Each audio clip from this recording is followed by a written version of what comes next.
to have you with us. It looks like it's cold in Addis, right? No, I'm in Johannesburg, and it is actually cold. It is even colder there. I know. We had Ishmael Sunga recently yesterday on a meeting. He was also just looking like you do. So it's really... Yes, it is cold, actually, yeah. So. It is, right? Very good. So I see we have Diane here and we have Miriam. So thank you and welcome. So welcome. Thank you, Usman. We are waiting for Madam Aminata Ndoye. Okay. She seems to be having a delay. Perhaps another 2 minutes. Okay. Then we start. Very good. Thank you.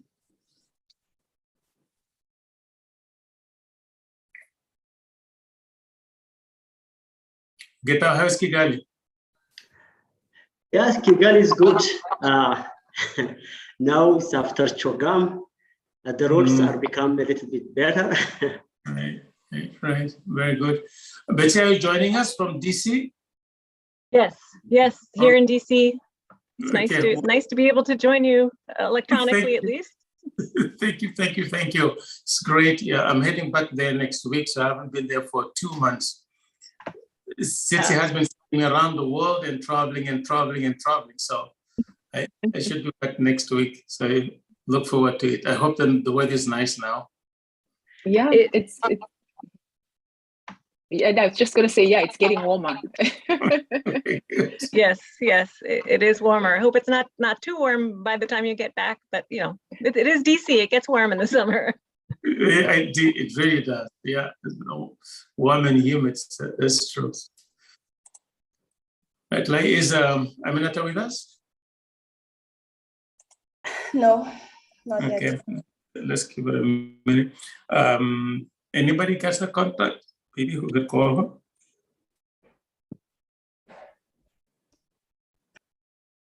We sent her reminders, including copying her some of her stuff. Her stuff online. Dale, Adama.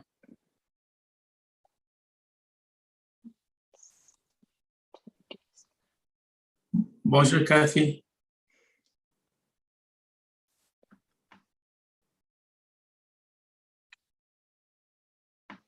What's Adama's last name, Lai? I see an Adama Lee online, but I don't know if it's the right one from CNDN. Oh, Cisse. Adama Oh, Cisse. Cisse. Okay. Hmm. So she's not online either yet. Let me check El Hatch. El Hatch is online. Let me see. Okay, let's message. You want to message him?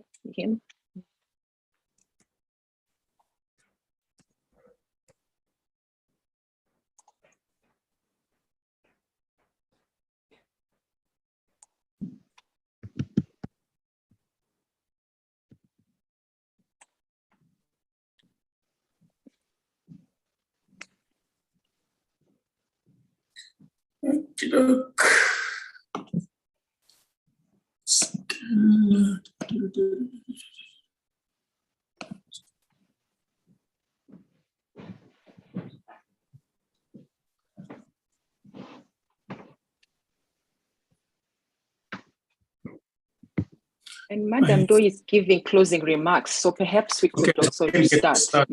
Yeah, especially because I know that Marcos needed to go and go promptly. So let's get started. Lay the ball in your court. Wonderful. So we're back again for another edition of the Nutrition and Food Security Dialogue Series organized by Academia 2063 and the Conseil National de Développement de la Nutrition, CNDN Senegal, in support of the African Union 2022 Year of Nutrition. We are so excited to have so many of you back for this session 2, which is organized in partnership with the United States Department of Agriculture, USDA. Today, you will be hearing from a rich panel of experts on the role of trade and food safety in advancing nutrition and food security objectives and the need for policy alignment. This meeting is being live streamed on our YouTube channel, Academia 2063. We are equally providing simultaneous interpretation in English and French. Please click the globe icon on your screen should you need this function. As always, please monitor the Q&A chat box and feel free to drop any questions should you have any. We will equally be sharing resources on our work and our research products. So without further ado, it is my pleasure to kick this off by welcoming the moderator of today's session. He is Academia 2063's Director of Operational Support, Dr. Getao Tades. Thank you, Dr. Lai Taki. Welcome everybody, and good morning and good afternoon, depending on where you are. And thank you for coming. Today we'll have a keynote presentation and also a panel discussion on the role of trade and food safety for nutrition. But before that, we will have opening remarks from different organizations. So the first opening remark will be given by our chairperson, Dr. Usman Bajani, the executive chairperson of Academia 2063. And then Dr. Godfrey Bahegua, Director of Agriculture and Rural Development, the African Union Commission Department of Agriculture, Rural Development, Blue Economy, and Sustainable Agriculture, will also give us some opening remarks. And then Ms. Bessie Beswanga Baisinger, Senior Director, Trade and Regulatory Capacity Building Division, Foreign Agricultural Service of the United States Department of Agriculture. And they will provide us an opening remarks, and then we'll move to the keynote speech by Dr. Max Lieb. And then later on, after the key speech, you will have the panel discussion with some experts in the areas of trade, food safety, and nutrition. So may I call upon Dr. Usman Bajani to give us some opening remarks now? Thank you. Thank you, Getao. It is a pleasure to join you and the other guests that are here with us today. Let me start by greeting and welcoming Dr. Godfrey Bahegua from the African Union Commission, a longtime friend of us and a partner. I would also like to welcome Ms. Baisinger from USDA, as well as Secretary General Sambandao, who is here with us, and Ms. Agwal from the African Continental Free Trade Area Secretariat. It is a pleasure and an honor to also welcome Dr. Lieb to give the keynote presentation here today. And he will be joined by our own Dr. Fatima Karim. So welcome to all of you and to everybody who is joining us from around here. We are happy to have this session within the framework of the African Year of Nutrition and Food Security. Nutrition is one of those areas where we could achieve much better outcomes with what we have now. We'll still need more resources to get to where we need to go, but it is an area where it is limited knowledge of the best practices of what to do, the institutional issues to get to that. It is not as investment heavy as developing a network of highways or railways, which take time, or developing a whole research and development system, which will take a lot of institutional heavy lifting. In nutrition, if you knew a little bit better how to track nutrition outcomes, how to work with the communities, how to enhance and deal with vulnerability, and so on and so forth, I think we'll be able to have much better outcomes than we do now. And what this event is about today, working with our partners, in this case, the Conseil National pour le Développement de la Nutrition of Senegal. It's an opportunity for me to welcome my sister and colleague and partner, Amina Tandoi, to join us here, who's joining us here with her colleagues today. So we are happy. Okay, thank you very much. Thank you. So we're really honored to have this partnership. Academia 2063 is trying to not just bring the best data in analytics to the issues of food system development and agriculture, but also we're trying to partner across the continent to mobilize and leverage the expertise we have across the continent and better link it to development policy making. So that's why we're here today in partnership with CNDN, but also with our colleagues and friends from USDA and the African Union Commission, and of course, FAO. So welcome to all of you. I look forward to an exciting session here again. And I think at the end of this one, we will let you know about the third dialogue that is also in horizon. We got several of them for the rest of this year. So thank you, and back to you, Gitao. Thank you, Dr. Bajan, for your nice opening remarks. Now I call Dr. Godfrey Bahego, the Director for Agriculture and Rural Development at the African Union Commission, Department of Agriculture, Rural Development, Blue Economy, and Sustainable Environments. Dr. Godfrey, we want to have your opening remarks. Over to you. Thank you for coming. Yes, thank you. Happy to be here, Geta, the moderator. Usman Badian, Executive Chairperson, Academia 2063, Ms. Betsy Bessinger, USDA. Ladies and gentlemen, all protocol duly observed. I bring you greetings from Her Excellence Ambassador Joseph Asako, the Commissioner for Agriculture, Rural Development, Blue Economy, and Sustainable Environment of the AU Commission.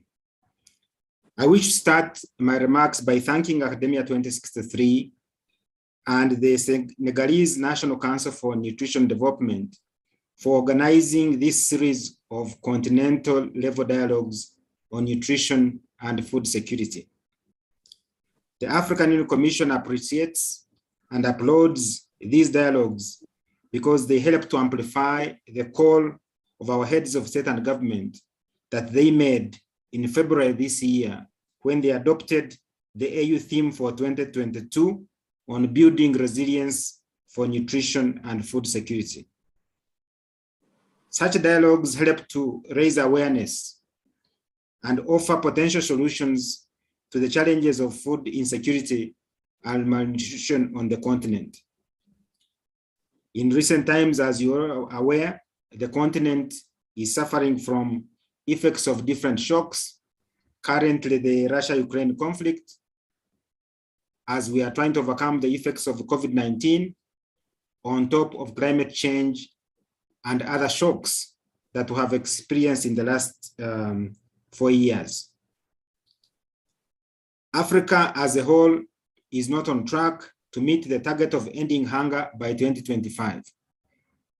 In a 2021 CADA Annual Review report, only one country, Kenya, was on track to ending hunger by 2025, out of the 51 countries that reported. That report calls for increased investment in agriculture, paying particular attention to the production and consumption of nutritious foods. The Africa Common Position to the UN Food Systems Summit in September 2021 highlighted the need for AU member states to implement the pathways in the Common Position, including those that promote food security and nutrition and boosting trade in agricultural goods and services. Commitment number 5 of the CADA Malabo Declaration is about tripling intra-Africa trade by 2025. And one of the pathways in the Africa Common Position to the UN Food Systems Summit called for the expansion of intra-Africa trade in food through the Africa Continental Free Trade Area. While some progress has been made, especially in improving the environment for trade, more work is needed by all of us. Again, in the 2021 CADA Annual Review report, only 4 countries, Namibia, Nigeria, Senegal, and Sierra Leone were on track to tripling intra-Africa trade by 2025. Boosting trade under the AfCFTA will require, among others, investments by AU member states in domesticating and implementing the actions in the African Union SPS policy framework and the African Union Food Safety Strategy for Africa that was adopted by the AU Assembly in February this year. The AU Food Safety Strategy for Africa aims to improve consumer safety and boost trade in safe food. Therefore, today's dialogue on the role of trade and food safety in advancing nutrition and food security objectives is topical. Food security and nutrition cannot be achieved without food safety. And the much anticipated intra-Africa trade, mostly composed of food and food products under the AfCFTA, will require AU member states to invest in improving food standards, investing in infrastructure for testing and building the necessary human capacity for the hard science in laboratories, as well as for enforcing regulations and standards in both formal and informal food markets. Let me end my remarks by again thanking Academia 2063 and the Senegalese National Council for Nutrition Development for inviting the African Union Commission to be part of today's dialogues. I thank you for your kind attention. Thank you, Godfrey. I also want to invite Bessie Bissinger, from the Senior Director from the United States Department of Agriculture, to provide us some opening remarks. Over to you, Bessie. Thank you. Thank you, Dr. Tedesz. It's a pleasure to be here and to be a part of this important event.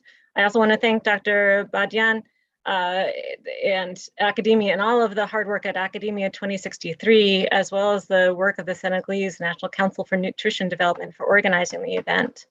And thank you, and very good to see Dr. Bahigwa, and following up on all of your comments on how important it is to fortify the continental SPS systems through the SPS policy framework under the AfCFTA, and then also congratulations and it's good news to continue to work on the AU food safety strategy. These are all very important building blocks to, as you're saying, building the continental wide network to increase food safety, increase, I'll throw in there the other building blocks of animal health and plant health. But these will also increase trade, which also increases food security throughout the continent. And then I'll say food security also globally.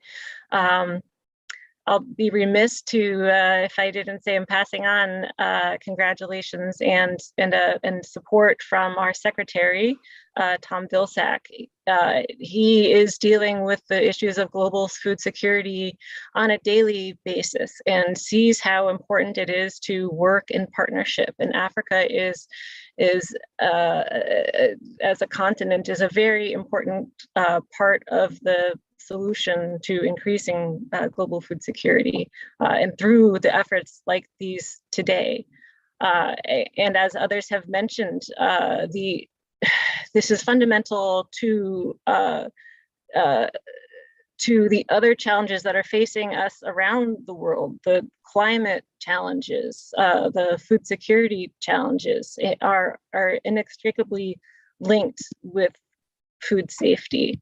So this work that we are doing is really critical. So thank you for what you're doing. And then I also want to say that we are here to provide assistance as needed. We're committed to supporting the ag-led economic and food safety, nutrition, and open trade across Africa through our continued partnerships.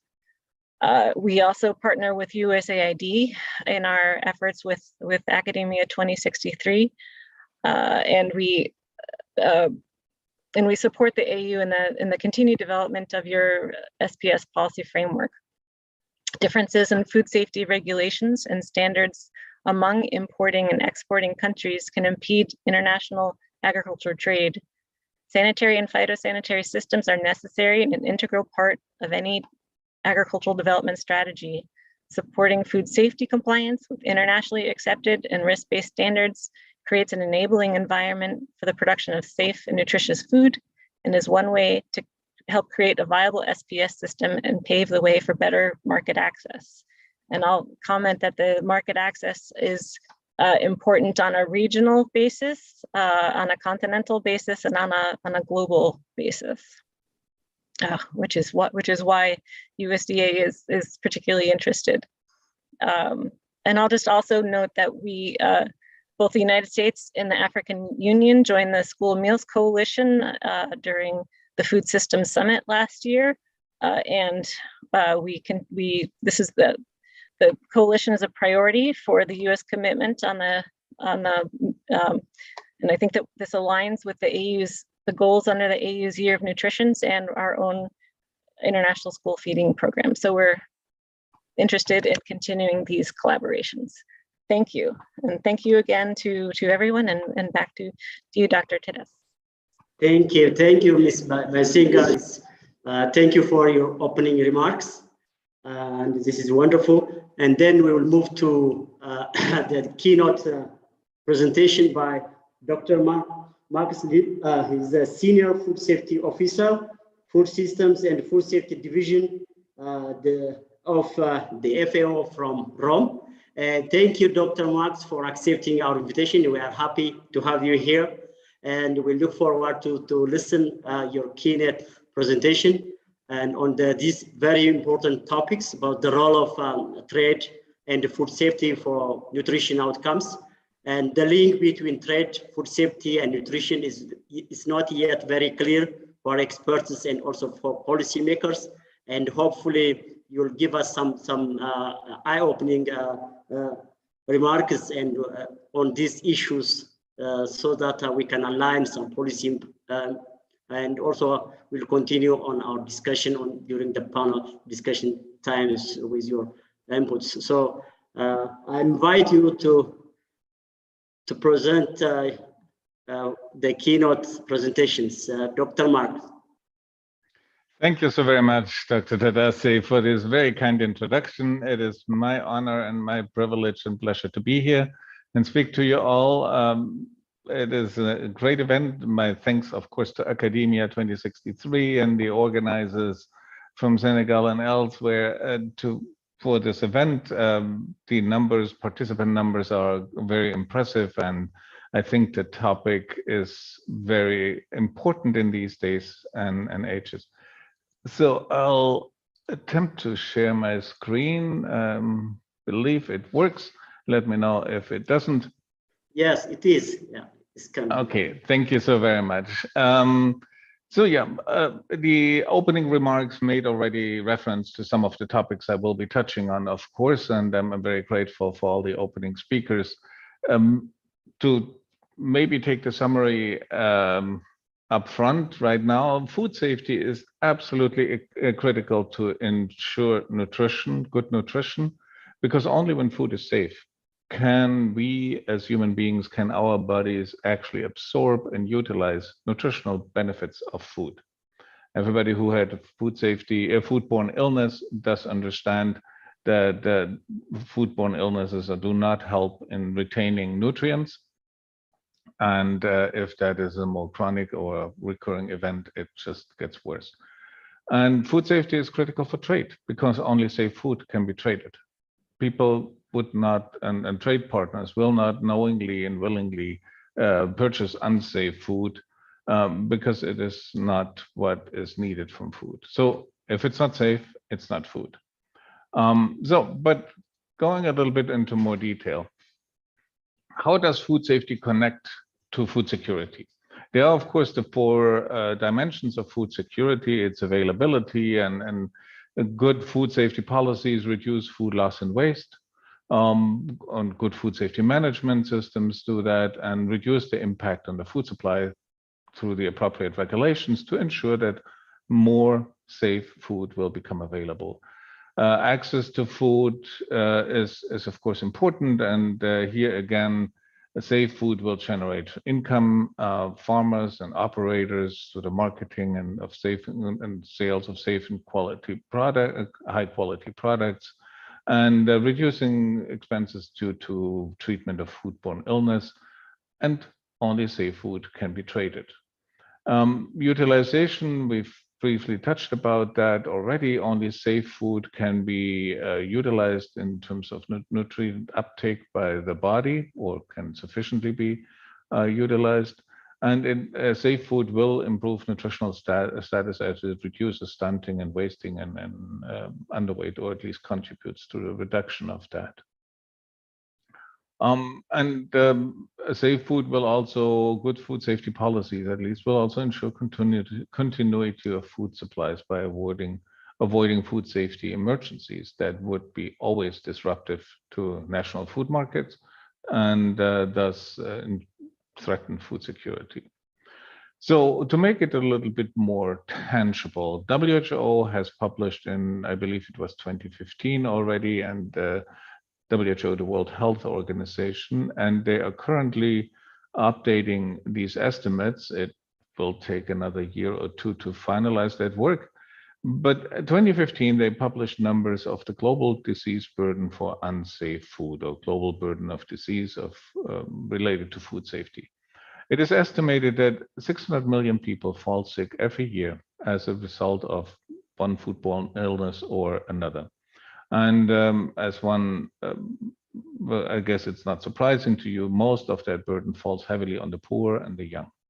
Foodborne illness is also responsible for 420,000 preventable deaths every year. These are estimates, and there had only been 32 foodborne illnesses being included in that estimate. This is highly likely to be a strongly underestimated number.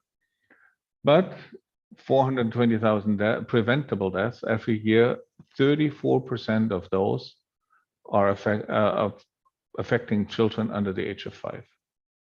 So it's a very high burden of foodborne illness that is the brunt of which is taken by children under the age of 5. There are considerable regional differences, of course, in those numbers, and the WHO estimates, they are available on the website, detail that the highest burden per unit population was observed in the region of Africa. Nearly 70% of the foodborne disease burden in Africa was due to the diarrheal disease agents. And if one looks at chemical hazards, there were only very few analyzed, but those that were analyzed, it became very obvious to the expert group from WHO that the burden from use by chemical contaminants is highly localized. For example, aflatoxin, a carcinogenic mycotoxin, my apologies, caused the highest burden in West Africa. Other regions were also impacted by that contaminant, but to a lesser degree. So food safety is a key condition for trade and for economic development. And the World Bank has published a study that analyzed the economic costs of unsafe food. In low and middle income countries, as an aggregate, the cost of unsafe food in domestic markets was estimated by the World Bank to exceed $110 billion per year. They're comprised of a productivity loss of about $95.2 billion and cost of treatment for foodborne illnesses of about $15 billion. These are staggering figures, and they're not even all the costs that were included there. There are disruptions to the food market. There are disruptions to export markets because of actual or perceived food safety problems. And there are costs of, well, it's written here, the cost of complying with food safety regulations. I think it would be better to say the cost of managing food safety emergencies or outbreaks and the disruption of the markets and the reestablishing of markets and the huge regulatory costs that come with managing outbreaks and recalls due to food safety. So FAO And this is just a small overview. We are, of course, working for our members, which are 194 countries around the world, and many of them in Africa, naturally. So we're working to strengthen the national food control systems in several African countries. We're working with our members on strengthening the capacities to participate in the activities of international standard setting bodies, amongst which the Codex Alimentarius Commission, the international standard setting body for food safety.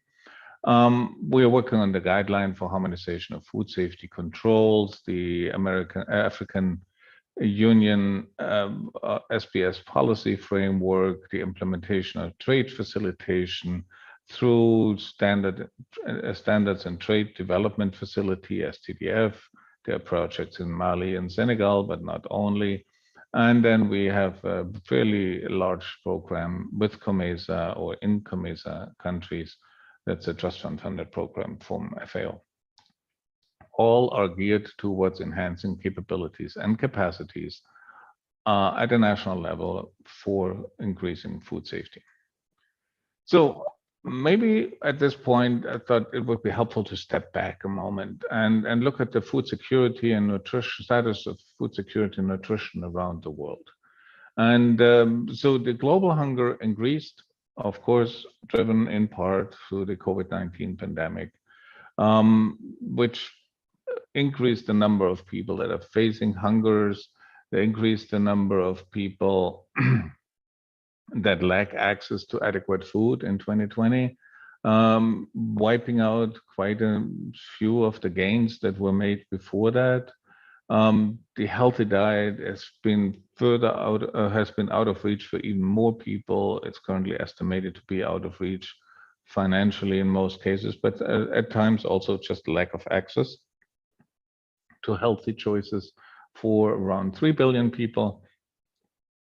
And the world is not on track to achieve global nutrition status, and the world is not on track to achieve its sustainable development goals by 2030. These are not good news, but this is the situation we are facing, and this is the situation we all are facing in this world, and we all have to work together to combating that. Food insecurity has been rising, of course. On the left-hand side, you see some numbers from since 2016. It was stable, 2016, 17, 18. And since then, it's continuously rising. And of course, the latest numbers are not looking any better because we are still having the impact of the pandemic, and there are massive droughts, and there's the war in Ukraine. And so conflicts always affect food insecurity. Here on the right-hand side, some more details, but it's a massive problem. It's a widespread problem. It's not an isolated problem of a region or just a sub part of a country. So what are the major drivers affecting food security and nutrition? It's, of course, many are amplified by the underlying causes of poverty and inequality. And I wanted to name that first because I believe it is important to never forget that poverty and inequality will always amplify everything else that comes, such as the impact of COVID-19 and the economic slowdown and downturns, such as the impact of climate variability and extremes, such as the impact on conflict, and the cost and affordability of healthy diets. We've all touched on most of them already, and some of them I will talk a little bit more, but these are the major drivers that have also been identified in the opening remarks of all other speakers, and they all will affect food security and nutrition. So switching towards trade a little bit, and how does trade impact? So what's the trade picture? Actually, the agri-food trade has shown quite some resilience during the COVID-19 pandemic, and agri-food exports have expanded, unlike trade and other sectors. There has been, however, most of those numbers have been expressed in nominal value, and the value of agri-food exports expanded roughly by 15%. So some of the gains are just through an increase in prices. which is beneficial for trading partners, of course, and for exporters, but not helping importers of that commodity. But overall, the agri-food trade has shown resilience during COVID-19. Now, as we all know, and FAO publishes regularly on the impact of the war in Ukraine on trade and food security, these numbers change slightly the longer or change as the war continues to expand. One of those we can already see here. You've all heard that before. The prices have been going up. On the right-hand side, the FAO Food Price Index, 2020, 2019, it was relatively stable. The Agri-Food Price Index since 2021, and it's particularly in 2022, there's a strong increase. It is in part due to the final, to the impact of COVID-19, of course. It's in part due to the slow recovery from the economic recession that was mainly triggered by the pandemic. And it's to not a small part because of the conflicts that are ongoing with the war in the Ukraine, maybe the most noticeable, but that's not the only conflict, an armed conflict that the world has to manage and nations may have to manage and be impacted in. Of course, particularly the war in Ukraine sent fertilizer prices, energy prices, and subsequently food prices, and in part indirectly and in part directly, absolutely up. And so that is a current concern on the world markets. Climate change, natural resource degradation, natural disasters will all add and do all add to these vulnerabilities and trends, and will further increase the risks and uncertainty in trade. And one thing trade doesn't like is risks and uncertainties. So the linkages between trade and food security, all the four axes of food security are affected by trade. In part positive, in part negative, but they all affect it. So availability of food, of course, can be increased through trade because it is an option to supply sufficient quantities of food by matching shortcomings of the domestic production through imports, for example. The access through trade, access to a more diverse diet can be achieved. Of course, utilization of food through adequate diet and clean water and sanitation is always critical, and to reach a state of nutritional well-being, trade can help in that. And of course, trade is a means to increase the stability of food, access to food at all times. But trade is also vulnerable to its own disruptions, as we discussed just on the slide before. So the links between trade and food security are rather complex. There are several channels of interactions affecting the different dimensions of food security simultaneously, in parallel, and with different short and long-term impacts, which of course makes it complex. There are immediate effects such as food production and total supply and subsequently prices. And then there are longer-term effects on how the markets operate in terms of competition, infrastructure, value chain development, and investments. And they can drive in both ways. So the economic context and growth will impact, of course, production, food prices, and the layers beneath that dictate how the market works in terms of competition, labor market, budgets. And that in turn then determines food supply, household incomes, government services that are available to consumers or not, and which then will show in the four axes of food security, which again is the availability, the access to food, the utilization of food, and stability. So trade is integral to those through the chain that is on this slide here. So trade policies subsequently can have a very strong effect, but mixed effect on food security. They can mitigate food security by depending on the whether a country is an import or an export, a net importer or net exporter, good trade policies can increase the domestic supply and increase price stabilization, lead to lower consumer prices. But there's also, on the medium to longer term, of course, a number of effects that can counter effect positive effects. So trade policies are always complex instruments and need to be deployed very judiciously in the national context and in the international context, which means in the context of the trading partners that are relevant to a country or to a region. So the takeaway from my presentations here, and I was trying to make it really, really short because takeaways need to be short. Food safety and food trade are quintessential to achieve food security, which is, of course, the Sustainable Development Goal 2. Food safety is absolutely essential to ensure good health and well-being, and food trade with better access to more varied diet, more healthier diet, is absolutely critical to achieve SDG 3, the goal of having good health and well-being for all. And fundamentally, if food is safe, it can be traded, and trading can be an excellent tool to alleviate poverty's SDG 1.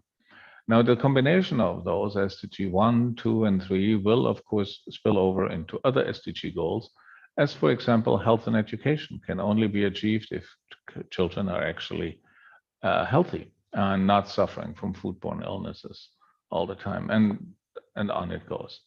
So if you don't want to take anything else away from this presentation, then the last line, only safe food will be good for human health, and only safe food can be traded. If it's not safe, it's not food. With that, I thank you very much, and I have to apologize that if there's enough time, I can take some questions, but I'm not able to stay until the end of the session. Thank you so very much.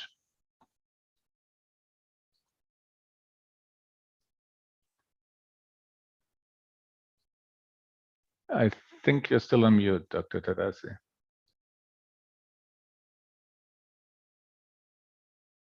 Sorry, I was muted. Thank you. Thank you, Dr. Marcus. This is a very nice presentation, and we know that this is a very complicated issue, trade with food security and food safety with that of nutrition and health and all these issues. But you have nicely summarized the linkage and also the policy implication. And I like the last message. If something is not safe, it's not food. Then we have not trade that one and all these things. But I'm also very much surprised that the problem of this unsafe food and unproportionally it affects children under the age of 5, which is very, very serious. And also a productivity loss of 95 billion per year, which is also a great one. And with all these adverse factors, I think the problem becomes more complex. And because of the underlying condition of poverty reduction, poverty issues, and because of the emerging issues like the COVID-19 and the Ukraine wars, and all this are making things very complex. And then we need some very targeted policy instruments at national and global and continental levels. I think those are the things that I can take away from your nice presentation, but I'm not sure I summarized all of them, but these are some of the things that we can learn. Thank you for your presentation. And also, I think I just want to urge the participant, if you have any questions for Dr. Marcus, please keep it. And probably he may not stay until the end of the presentation because of other engagement, but some of us, we may try to respond for that, or we may connect you because of time shortage, you have to go directly to the panel discussions, to the panel discussions. We have some experts that we can explain some of the issues that he has discussed. So with this, and thank you again. And then we move to the panel discussions. Today we have 3 experts, panelists, who will be discussing about the same issue. And these are the Ms. Diana Akulo Agwal, the Principal Officer, Sanitary and Phytosanitary Measures from the African Continental Free Trade Secretariat, FCF Secretariat. And also we have Mr. Sampan Nadao from Secretary General, Ministry of Trade, Small and Medium Enterprises from Senegal. And we have also another expert from academia, Dr. Fatima Karim, Senior Scientist, Department of Operational Support. Nice to have you all, and thank you for coming and being willing to share your experience and your research findings and all those things. So with this introduction, and then I will directly start I have a few questions. I think for each panelist, I have 2 questions, but with 2 rounds. And I start the first one with Ms. Diana. Ms. Diana, I have a question for you that the Africa, is very clear from the presentation and from your experience. Also, I know you have a lot of experience on this area. Africa faces considerable challenges related to its sanitary and phytosanitary systems. This has resulted in high rates of foodborne illness and has limited country opportunities to participate in regional and global markets and their ability to realize the full potential of the agricultural trades. And with these backgrounds, could you briefly share us some of the key SPS challenges faced by African countries, and also briefly speak to their efforts? Can you hear? Yes, I can hear you. Yeah, can you also briefly speak to the efforts of the F-Safety Secretariat are doing in order to address some of the SPS challenges that are affecting the member states? So I would like to get your ideas on this point. But over to you. Yeah. Thank you very much, Dr. Getao, for this opportunity to be on this panel. I don't take it for granted, and I'm happy that your question comes after the comprehensive presentation from Marcus, because he was able to really give us the context of food safety within Africa. We have a rapidly growing population in Africa, and of course, this is triggering an expanded agri-food market. Then the World Bank also projected that food demand in Africa intra-Africa food demand will increase by 178% by 2015. Of course, he talks about the challenges, the food burden challenges Africa faces. Now, with that, I will go straight away to the key challenges faced by African countries today, which is, I think, which is very unfortunate, is the fact that even some of our policymakers don't have adequate awareness about SPS issues. And that therefore means is that there is low prioritization of SPS amongst decision makers. And once it's not prioritized highly, resources are not allocated for tackling the challenges around SPS. And of course, at the regional level, we have protocols. Some of them have not been, received the fast rate of ratification that you would expect to happen. So this also leads to a lack of clear continental institutional framework around SPS issues. But of course, I'm happy to also mention here that now we have the advantage of the continental AU SPS policy framework, as well as a whole annex tackling SPS measures at the continental level. Then there is limited enforcement of SPS compliance measures. Also, there is duplication of mandates amongst regulatory bodies or agencies at national level. Then what could also inform decision is data, but there is limited sharing of data among African member countries. So at the African Continental Free Trade Area Secretariat, as I mentioned briefly, or let me take this opportunity to also mention here that we now have quorum to start trading under the AFCFTA. 43 countries have ratified. And what is relevant to our discussion this afternoon here is the protocol on trading goods, which is implemented through various annexes. One and annex number 7 is what is applicable to our discussions this morning. This annex applies to SPS measures that directly affect or indirectly affect trade, with very clear objectives to facilitate trade, to enhance cooperation, and also to ensure capacity building. Built around that is a work program, which is under development. It is yet to be approved.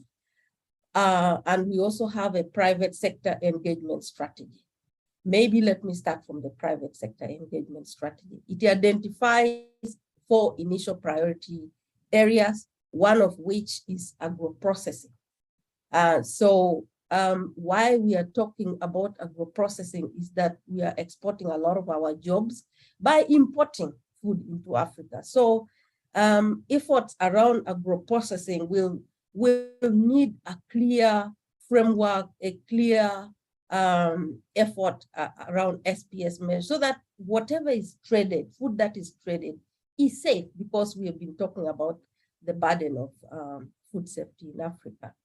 So the work program on the Annex 7 on SPS measures addresses issues like risk assessments, adaptation to regional conditions, equivalence, harmonization, audit verification, import and inspection and fees, as well as transparency, technical consultations, emergency measures, all those issues. So at this level, we are trying to identify actions that member countries need to take in a harmonized way, so that they will be speaking the same language, and also so that not a single member country is left behind as we implement the annex on SPS. So I'll leave it at that level for now and give the floor back to you, moderator, and I can come back on any other issue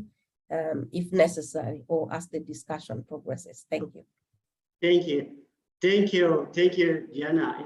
Yes, we'll have another round of discussion. We may also look at from the participants. I think you mentioned about the challenge of harmonization, enforcement, data, capacity, and how the Secretariat is trying to resolve those things. Thank you. Thank you very much. And then I move to the second panelist we have from Senegal. And let me read my question for my friend, Mr. Sambo Nedal, Secretary General, Ministry of Trade, Small and Medium Enterprise from Senegal. So for the sake of translation, I just read the question I have for you. Senegal horticultural export sector expanded rapidly over the last 15-20 years. Could you briefly share some of lessons learned and best practice on how Senegal was able to address challenges related to meeting sanitary and phytosanitary standards in its successful bid to expand exports of foods and vegetables? So can you give us your brief answers for these questions with 3 to 4 minutes? Back to you. Over to you. Merci beaucoup, monsieur le modérateur. Je vais tout d'abord saluer les éminentes personnalités qui sont sur cette plateforme, remercier les initiateurs, mais également ceux qui nous ont associés à cette activité qui est le Conseil national pour le développement de la nutrition, dont la directrice exécutive est un grand partenaire du ministère du Commerce depuis plus de 15 ans. Par rapport à votre question, je voulais dire que pour les leçons que nous avons tirées de l'accroissement des exportations horticoles au Sénégal, nous pouvons dire que nous nous situons d'abord à 2 niveaux. D'abord, c'était d'apporter une réponse organisationnelle, mais ensuite une réponse opérationnelle.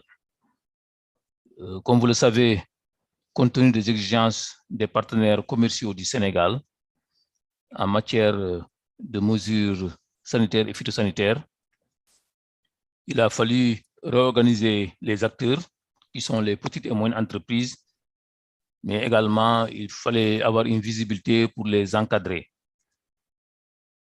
Donc, il a été mis en place une coopérative qui fédère tous les acteurs de l'horticulture au Sénégal.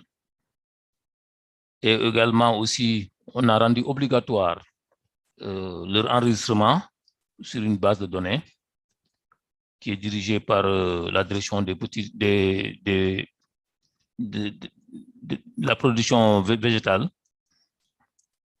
Donc, c'est-à-dire qu'il y avait des agréments pour faire les exportations. Mais également aussi, on a catégorisé les opérateurs selon le profil de risque, mais aussi on a eu à faire un suivi de planification des inspections et contrôles. Il faut rappeler qu'aujourd'hui, nous avons plus de 200 petites et moyennes entreprises qui sont enregistrées au niveau des exportations, mais en réalité, il n'y a qu'une cinquantaine qui ont accès au marché international. Donc, ce sont ces gens-là qui ont beaucoup plus respecté les mesures qui ont été mises en place. Sur le plan opérationnel, il y a effectivement des missions de suivi, de contrôle et d'inspection qui sont menées régulièrement pendant les campagnes d'exportation. Il y a des stationnements de conditionnement qui sont appuyés par des équipements adéquats contre les ravageurs d'importance économique et promouvoir les bonnes pratiques de production, de récolte et de conditionnement. Donc, il y a tout un processus par rapport aux inspections, aux échantillonnages, aux analyses par des laboratoires accrédités, mais également pour la certification.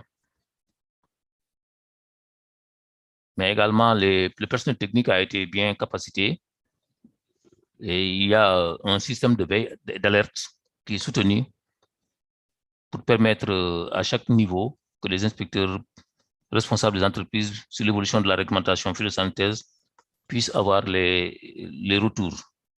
Aujourd'hui, le Sénégal, de 2012 à maintenant, est passé de 56 778 tonnes de fruits et légumes exportés à 122 000 tonnes, soit un chiffre d'affaires de 75 milliards.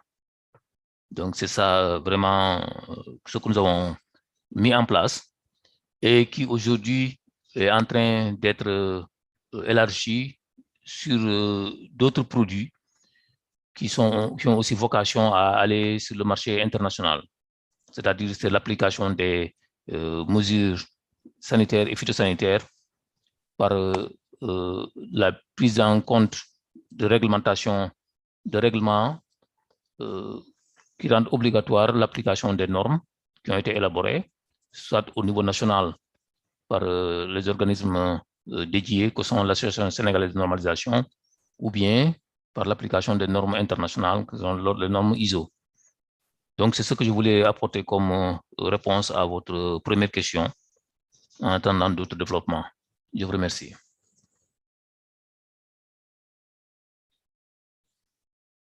Thank you. Thank you, Mr. Nidal. And it's very good. As you rightly said, yeah, yes, I think the African food, agri-food chain represents about 60% of the agri-value chain is passed through small and medium enterprises. So the experience from your thought and from Senegal showed that any support for the small and medium enterprise can really lead to a success in exports and trades, and also success in agri-food value chain development. Thank you for your insights and sharing your experience for us. And I'll get back to you for the second round. Now I move to Dr. Fatima Karim, the senior scientist from Academia 2063. Fatima, I have a question for you. I think you have been doing research on the impact of this tariff measures on trade and all these things, well, specifically on African exports to the European Union and US markets. So based on your research experience and all these things, can you tell us about the impact of SPS measures on agri-food exports for African countries? Can you share us your experience and your findings, evidences that you may have? Over to you, Fatima. Thank you, Dr. Tadeshe, for the question. I will also start by thanking Academia 2063 for organizing this important dialogue in light of the importance of food safety in achieving food security and increased trade. To begin with, generally speaking, SPSS measure, which is also popularly known as food safety standards, can have mixed effect on export. That is to say, it can have a positive or a negative impact on export. In the case of African exports, our research has shown that SPSS measures have rather been trade inhibitive, deterring market access and in preventing Africans' agricultural export from accessing both regional and global markets. When we look more inward, we see that this negative impact of SPSS measures on Africans' agricultural food export are caused or even aggravated by the continent's and domestic constraints, particularly the restraint in terms of the lack of technical or scientific or financial capability to comply with SPSS measures and to put in place quality infrastructure. For instance, in terms of the financial capability or incapability of many African countries, evidence has shown that the cost of compliance could be enormous. In sub-Saharan Africa, and it could be up to 125% of total farm sales. And these are very enormous to bear for small-scale farmers and exporters who dominate the scene in the African agricultural sector. Then furthermore, when we look at SPSS measures at the African level, at the African countries, evidence have shown that they have huge compliance challenges in complying with these measures, particularly the measures set by their trading partners, which are the European Union and the United States. These are the major trading partners of African agricultural exports. And because of their non-compliance with these partners and trade and regulations, their exports are usually rejected at the EU and US border on ground of non-compliance to these measures. And this has several implications that we could see in the literature. There has been a loss of agricultural food revenue. Also, there have been a reported loss of reputation where many African countries are put on the alert list of the EU and the EU and the US. Also, we could say that this has severe consequences on the ability or inability of African countries to use safe food to achieve food and nutritional security, and their ability to use trade to generate income and also to reduce poverty. But I have to be holistic in my utterances. I cannot say that the situation is entirely pessimistic for all African countries and sectors. We have evidence that there are some countries in Africa and also some sectors that are responding to these SPSS measures, and they are using them to access both global and regional markets. And examples that easily comes to mind are the Kenya horticultural sector. We also have examples from the Tanzania and Kenya fish sector. Other examples are some sectors in terms of the coffee and tea sector of some countries. So I can say that SPSS measures can be trade inhibitive, but they can also be trade enhancing, availing countries the opportunity to use them to achieve food and nutritional security, and also to access both regional and international export markets. Thank you. Over to you, Peter. Yeah, thank you, Fatima. Thank you for mentioning some of the successes that we have in some of the subsectors in some countries. So for the interest of time, I would just back to the first panelist, Ms. Awagwal. And I also want to urge the participant, if you have any question, please hold on, or you can drop it in the chat box so that we can raise at the end of the panel discussion later on. With this, and I want to ask the second questions. I know you were at the African Union Commission recently, where you helped to develop the African Space Policy Framework. And with that experience, can you briefly share the objective of the Space Policy Framework and also the lessons and the best practices that you observed in terms of implementing this policy framework? And if there is any successful progress that have been made in terms of implementing the policy framework. Can you share us your experience, Ms. Oba? Thank you. Over to you. Thank you very much for that question. Yes, I was part of the team that developed the AUSPS policy framework. I was in the kitchen for that. But that doesn't mean my opinion over it is biased, because I want to state clearly that the policy framework, the AUSPS policy framework, is a very robust policy framework that, if implemented, we will be able to see some very positive outcomes. The objectives in that framework speaks to the SPS challenges in the continent. The first objective is will work towards establishing harmonized science-based system, thereby tackling the problem of lack of capacity to implement SPS measures at various levels, both the physical as well as the human capacity around SPS. The other will also seek to, one of the objectives is also to increase efficiency and reduce trading costs by working towards harmonized continental SPS system. We are talking about a single market. And we know that most of the African countries have signed up to the AFCFTA. Now, if we are talking about a single market, it means that we have to work in a harmonized way. The SPS systems must be harmonized so that we reduce confusion around what importing parties or exporting parties expect. And that is why I also like this policy framework, because it also speaks to Annex 7. And if you look at the Annex 7, one of the key issues is to really ensure that we try to reduce trading costs within Africa.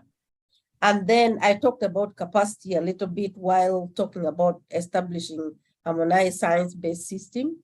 And I'm not going to go back into that. And then just go to objective number 4, which is to really increase political support and investment in SPS within Africa.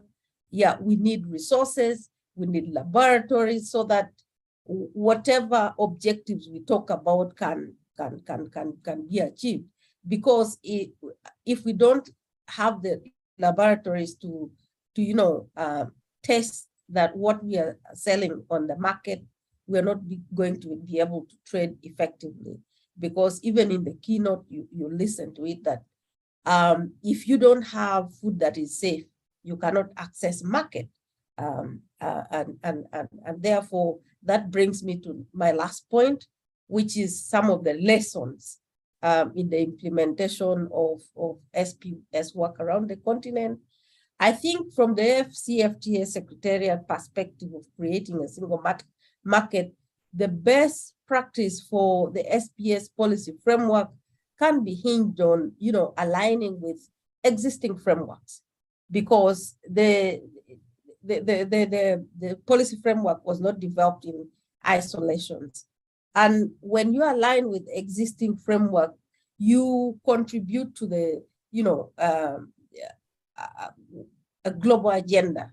So it's easier for you to, get partners that you can work around with on implementation of such a framework.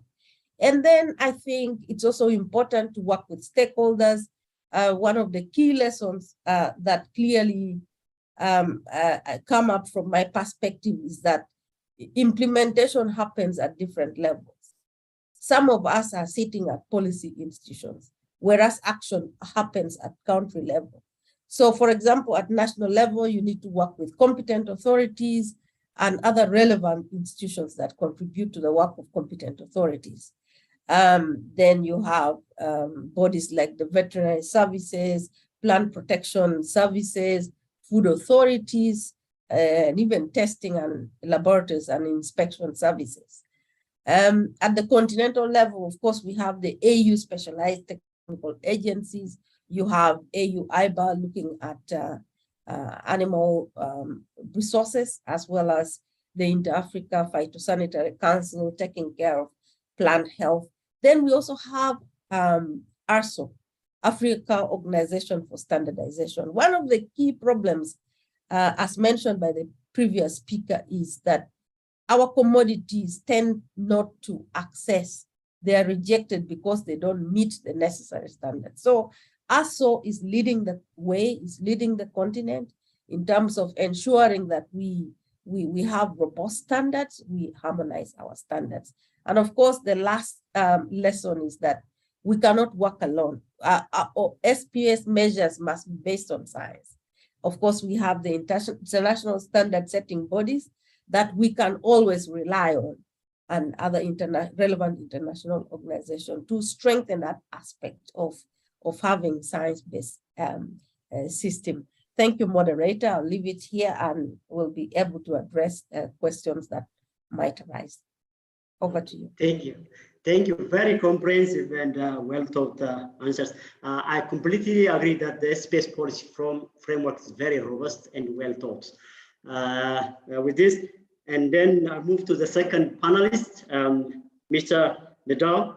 I have a question for you. The second question, as the Secretary General for Senegal Ministry of Trade, the Small and Medium Enterprises, and then how you really consider nutritional and dietary qualities as an important objectives in your trade expansion and trade promotion activities.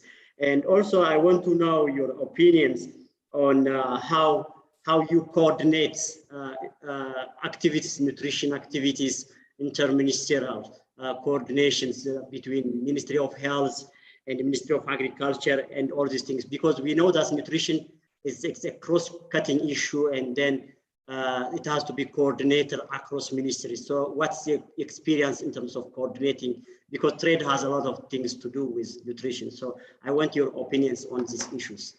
Over to you, Mr. Nada. Merci beaucoup, Monsieur le modérateur. Par rapport à votre première interpellation, les objectifs de nutrition et de qualité alimentaire dans la promotion du commerce. Au niveau du ministère du Commerce, nous avons un cadre général par rapport au système de contrôle, parce que ce sont des mesures, donc il faut les mettre en place et les contrôler. Et à ce titre, nous avons une loi de base, mais également nous avons des structures opérationnelles qui sont chargées d'effectuer des contrôles a priori, mais également a posteriori. Nous avons aussi des laboratoires qui sont des organismes évaluateurs de conformité. Donc, nous avons en quelque sorte une infrastructure qualité qui est là en place pour vraiment voir comment est-ce que la qualité des aliments est bien mise en promotion par rapport à la commercialisation des productions agricoles.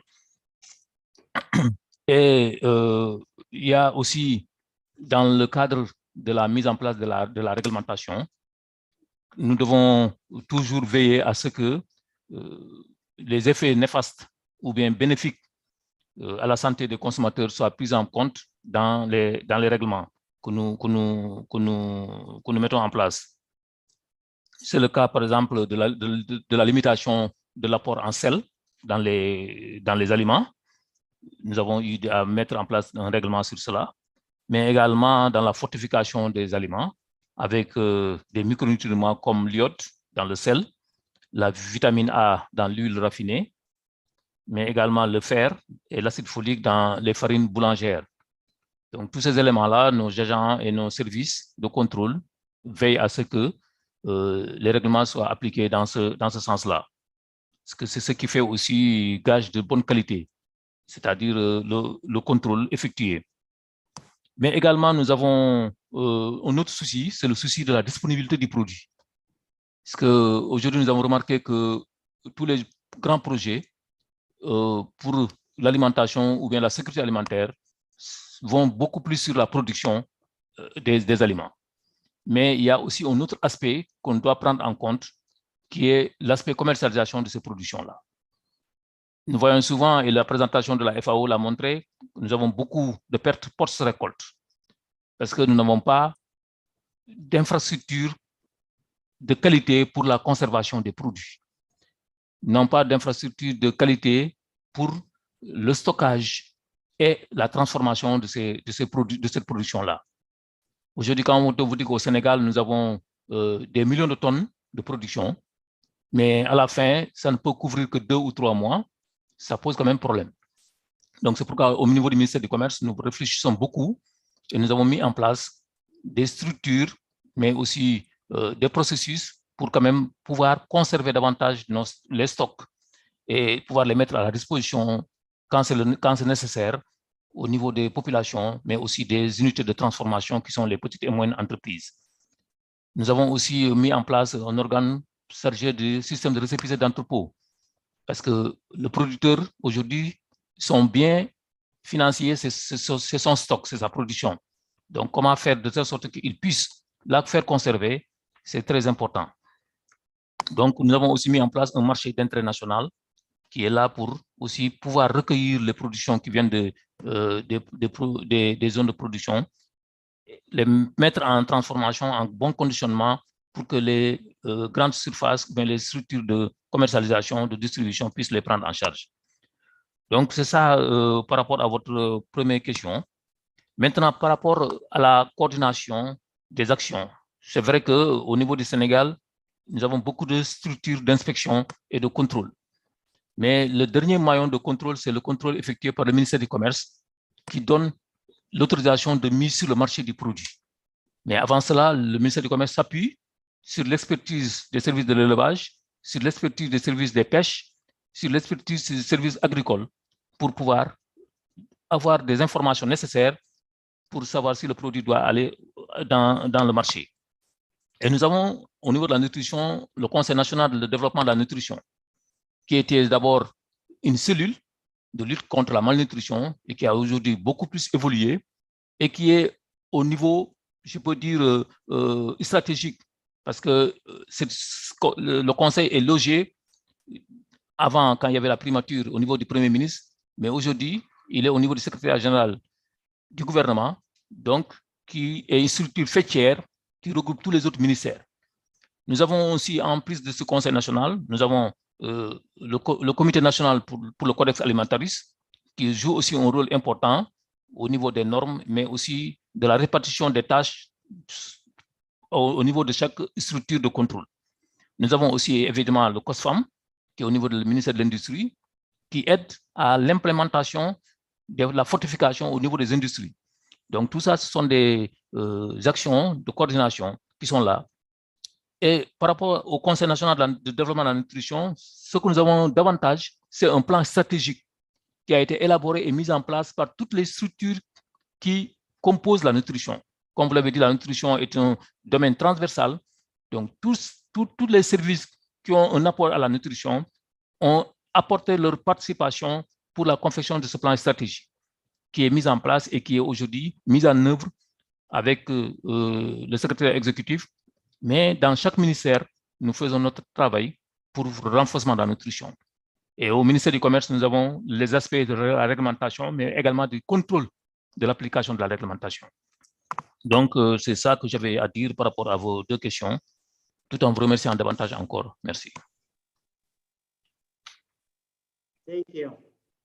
Thank you very much. I think I have one question for the last panelists, and then before we open up for Q&A question and answers from the participants. Fatima, I have a very brief question for you. You mentioned about the challenges of the SPS on reaching out the global markets, and then do you have some recommendations, policy recommendation for addressing some of the SPS and food safety challenges so that the African countries can easily access global markets, not only the global market, but also even intra-regional markets that are, to some extent, they have been also be affected by such challenges. Can you briefly, with 1 or 2 minutes, tell us some of your policy recommendation from your research? Thank you for this question, Dr. Tadeshe. Well, there are a number of policy options that are available to policymakers. However, I'm going to dwell on 2. When we look inward at many African countries, we can see that the major challenges in complying with standards are the availability, or could I say the adequacy of the state-of-the-art SPSS-related quality infrastructure and sophisticated knowledge or technology that are needed to engage in scientific risk assessment, and those that are needed to enact domestic SPSS measures, as well as those that are needed to demonstrate a conformity assessment to SPSS measures. Many of these challenges have been discussed by Ms. Ogwa and Dr. Baiga. So an important policy option in the light of these challenges is to channel resources, channel investment to expand quality infrastructure in Africa, and particularly those needed for testing, certification, methodology, accreditation, and also investment in infrastructure that are needed to engage in scientific risk assessment are very important.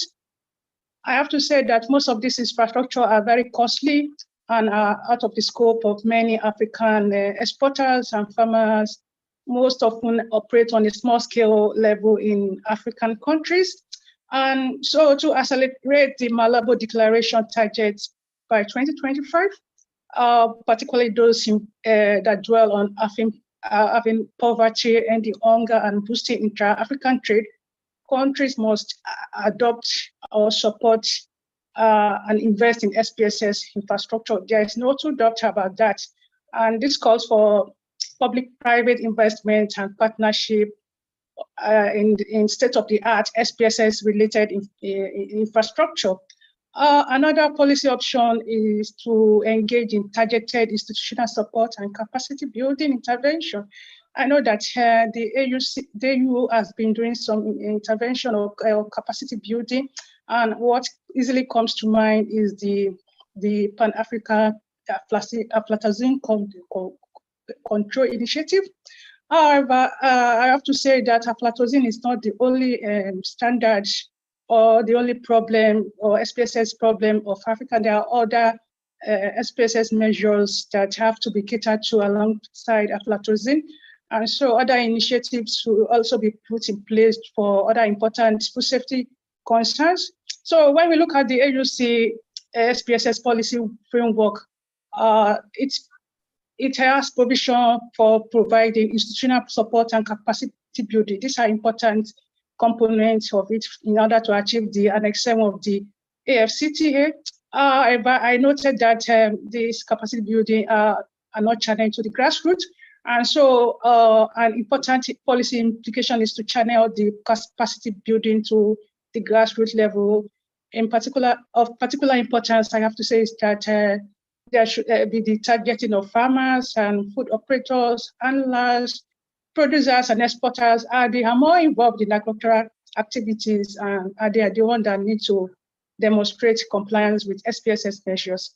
So I will sum it up by saying that some of these are policy measures that can ensure that food are safe, and you can use safe food to ensure food security.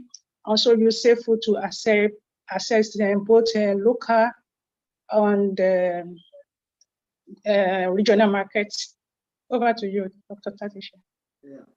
Thank you, Dr. Karim, and it's a very good summary. A lot of policy options are available. Then I think most of them they are included in different AUC, the AUC initiatives, and also you have summarized them very well. And with this, I thank you all the panelists. And now, so we are just running out of time, but still, I can open up the floor for questions for any of the panelists. Please raise your hand and then ask briefly your questions. I will accept 2 or 3 questions for the panelists. You can mention the name of the panelists so that your questions will be addressed directly.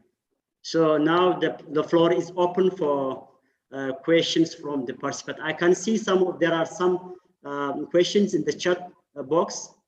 But before I mention those things, if you have any other questions that you can raise, please raise your hand. And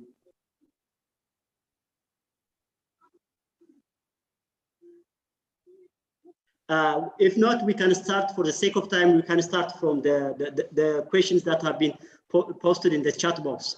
The first one is for Dr. Karim, and it's about, are there any examples in the West Africa that you can share on SPS implementation? Because you have mentioned the case for Kenya and Tanzania.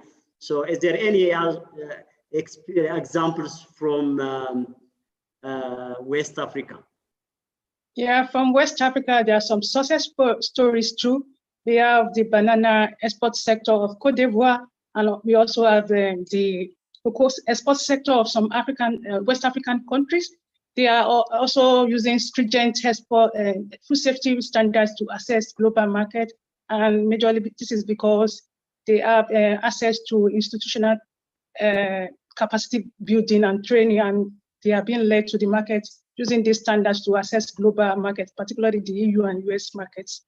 Yeah, thank you. Good, thank you. We have also a question from Mera. She's asking about, I think it's a general question for everybody. Is MAMO panel 2020 report on trade. I hope everybody knows MAMO, the MAMO panel, and trading up policy innovations to expand food and agriculture in Africa identifies significant efforts made in ECOWAS countries to advance SPS and food safety for food and agriculture trades. How can those efforts be bolstered or scale up? How do these efforts fit into the AU? I think this is also a follow-up question, I mean, from the previous, that we have a lot of best practices and here and there, especially from ECOWAS countries. And then I think Mera, she wants to know the possibility, how we can really scale up those things. Probably the panelists may respond for this one. May I invite Diana to, how can we scale up best practices in managing or complying to SPS standards and measures? Can you give us some brief ideas about it there? Yeah, I think in terms of scaling up, we have a lot of platforms that bring different players together, both at national levels. Some countries have national SPS committees. They have national stakeholder engagement platforms that you can use to advance some of these best practices.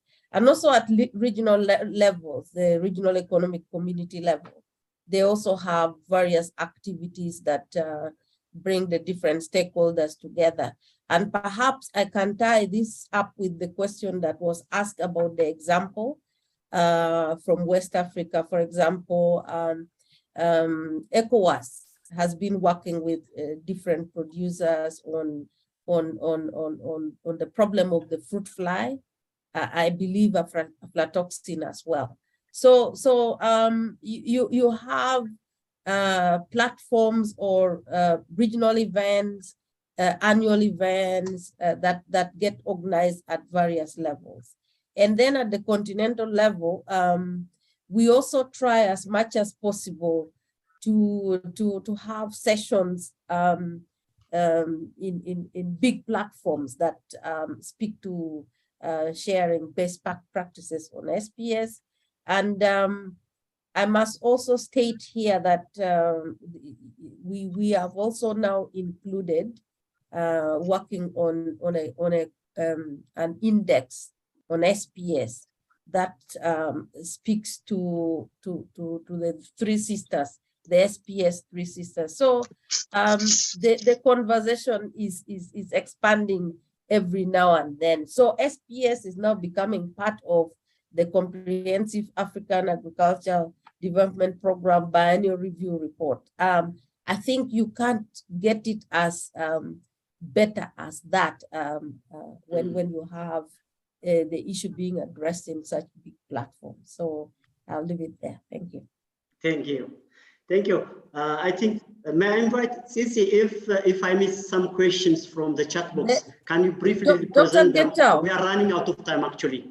Dr. Getao, just one thing I forgot. Also, we are now looking at linking the AFCFTA subcommittee on SPS together with the AU, the African Union SPS Coordination Forum. So I think this is just a way of consolidating our effort and addressing the key SPS issues at hand.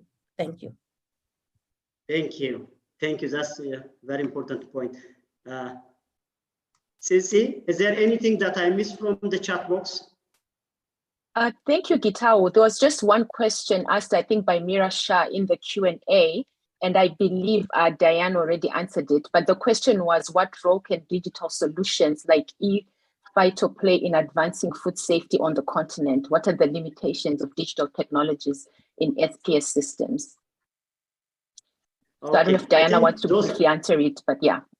Yeah, I think those are just some of the best practices that we have to advance them in terms of implementing the SPA policies. But the most important point that I think Diana has already raised is it's a big success that to bring SPS issue into the CADA process. That's really a good success. So once we have done with the index, and then later on the best practices, including the digital ones and all these things, and then bringing to that discussions, that would be a good way to understand the different available solutions, as same as for also scaling up to at continental and country or rec levels. So I think with this, let us wind up our discussion, and then I just want to give the final thank for the three panelists. It was wonderful, and I'm very happy to have you all here, and we enjoyed your presentation and your experience, and also your thoughts on this very complicated issue. With that remark, I move to the last part of this policy dialogue, which I want to invite Madam Miss Aminta Nadia, Executive Secretary, National Council for the Nutrition Development, Senegal, to give us some closing remarks. Madam Nadia, thank you for joining us, and thank you for coming. And I would like to get your closing remarks. Over to you. Merci beaucoup, Monsieur le modérateur. Merci aussi à tous les panélistes et à tous les participants qui ont encore une fois bien voulu honorer de par leur présence ce panel. Et ça démontre tout l'intérêt, en tout cas, qu'il porte au développement de la nutrition et de la sécurité alimentaire. Et comme la dernière fois, il y a eu beaucoup d'idées qui ont été partagées par les panélistes, et on ne doute point non plus que ce sera utilisé et capitalisé dans les différentes politiques, axes programmatiques et interventions. Des idées en tout cas pertinentes qui ont été développées seront utilisées à bon escient, on l'espère. Et comme autant que pour la première concertation qui a porté sur le bilan des progrès réalisés par l'Afrique en termes de sécurité alimentaire et de nutrition, cette deuxième concertation aussi s'aligne aux objectifs, en tout cas à l'année de la nutrition au niveau de l'Union africaine, parce qu'on parle du rôle du commerce et de la sécurité sanitaire des aliments dans la promotion des objectifs de nutrition et de sécurité alimentaire et harmonisation nécessaire des politiques. Et je pense que tout ce qui a été dit montre que la préoccupation est là et que les différents acteurs des différents domaines ont compris en tout cas l'importance de s'aligner, l'importance d'une meilleure cohérence pour qu'on y arrive. Parce qu'il faut qu'on s'accorde qu'on est encore très loin des objectifs qu'on s'est fixés au niveau de l'Afrique et même au niveau mondial en matière de développement de la nutrition et de la sécurité alimentaire. Et ce qu'on vient de vivre encore une fois nous démontre qu'il y a encore beaucoup d'efforts qui restent à faire. Et il y a quelques jours, on était sur la célébration de la journée de la sécurité sanitaire des aliments et il nous a encore été annoncé qu'il y a au moins 100 000 enfants qui meurent chaque année et ces décès sont imputables à la consommation d'aliments contaminés. D'où l'urgence en tout cas de maintenir ou de porter encore une fois la problématique de la sécurité sanitaire des aliments dans les priorités régionales. Et maintenant, on ne peut pas parler de sécurité sanitaire des aliments sans parler de commerce. Parce que la sécurité sanitaire des aliments, certes, c'est au niveau de tous les maillons de la chaîne alimentaire, mais je pense qu'au moment de la distribution, au moment de la commercialisation, c'est là où on devrait aussi mettre le focus, d'où l'intérêt de porter aujourd'hui ce thème qui implique sécurité sanitaire, commercialisation des produits. Et je pense qu'aujourd'hui, d'après les interventions des différents panélistes, nous sommes d'accord que le problème, les enjeux demeurent importants et que nous pensons qu'en tout cas, les retombées générées par ce genre de dialogue, et à d'autres cadres où on discute de ce genre de situation, permettront et impacteront aussi les prises de décision pour que les pays, en tout cas, puissent, pour qu'il puisse y avoir une meilleure concertation par rapport à la commercialisation des produits alimentaires. Mais également pour qu'il y ait plus de sensibilisation et de plaidoyer pour que les populations puissent avoir accès à de l'eau potable. Parce que, quoi qu'on puisse dire, on parle beaucoup d'éléments solides, mais l'eau, c'est le premier élément. Si ce n'est pas de l'eau potable en termes de contamination, d'aliments contaminés, l'eau est le premier élément. Donc, nous avons aussi compris à travers les interventions des panélistes qu'il faut qu'il y ait plus d'investissement en fait. Qu'il y ait plus d'investissement en termes d'accès aux populations à des produits sains. Et ça commence depuis la production, la transformation, les stockages, la distribution. Il faut qu'on ait des infrastructures de qualité qui permettent en tout cas de conserver des aliments et de permettre aux populations d'y accéder. Ça a été clairement partagé par les panélistes. Et je pense que aussi tous les accords commerciaux, les collègues aussi en ont parlé, et les principes de mobilité des personnes et des biens entre les différents pays nous obligent aujourd'hui à plus de concertation, des politiques pour qu'il y ait plus, en tout cas, plus de sécurité sanitaire. Comme M. Ndaw l'a dit, au Sénégal, il y a le Codex, il y a l'Association sénégalaise de normalisation, il y a tout ce qui est norme, il y a tous ces dispositifs de contrôle, mais on n'est plus seul maintenant. Les pays, la commercialisation est transfrontalière. Et ça veut dire que les mêmes dispositions qui sont prises au Sénégal devraient être prises au niveau des pays limitrophes pour qu'on puisse en tout cas assurer aux communautés, aux populations, à nos peuples l'accès à des produits sains et de qualité. Et vraiment, je voudrais terminer en appelant toutes les parties prenantes à faire attention à ces différents défis, parce que si ces défis ne sont pas réglés, on n'ira pas à bout de nos objectifs. Un aliment contaminé, ce n'est pas un aliment en fait, c'est tout sauf un aliment, on ne peut pas le considérer d'aliment. Et quelle que soit la richesse en micronutriments, quelle que soit la richesse en macronutriments, si l'aliment est contaminé, c'est plus d'un aliment. Et encore une fois, je remercie Academia, un partenaire privilégié du CNL dans le cadre de l'amélioration et du développement de la nutrition. Encore merci à tout le monde et à notre prochain panel. Merci à vous. Thank you, Madame, and thank you for your well summarized opening remarks. So with this, I hope I have completed my assignment, and I give back the floor to Dr. Butaki. Thank you so much, Dr. Getao-Tades, for moderating session 2 of the Nutrition and Food Security Dialogue Series organized by Academia 2063 and CNDN Senegal.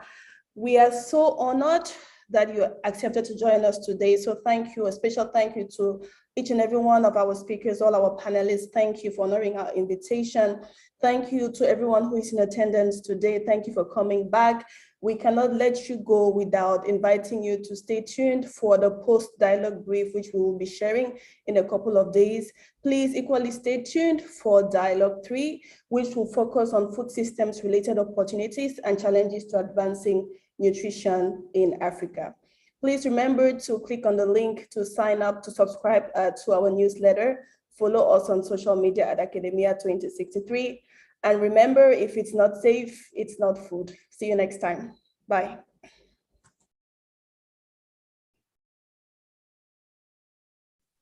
Bye-bye. Thank you, Bye, everyone. Thank you, everybody. Thank you, Dr. Metodoi. Merci. Thank you. Au revoir. Thank you, everyone. Merci beaucoup. Bye-bye. Merci. Au revoir. Merci, merci. Mm.